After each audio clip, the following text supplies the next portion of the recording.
Hi friends, this is 5 Minutes Tech YouTube channel. Here is Oneplus 7 smartphone. In this video, you will learn how you can enable live caption in your phone Oneplus 7. First of all, go to the notification area and here select live caption here. Just turn on this button and now live caption is enabled. If you play any video, live caption will be showing. Here I would like to play a video from YouTube. I go to YouTube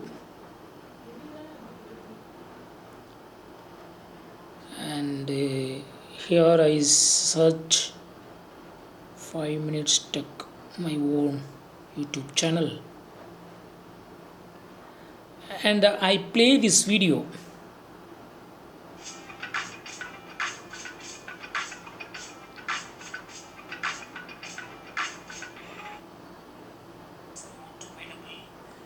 Live caption is now showing here. See.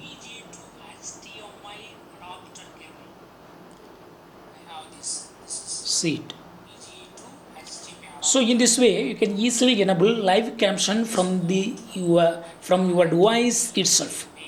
That's all friends. Thanks for watching. Bye.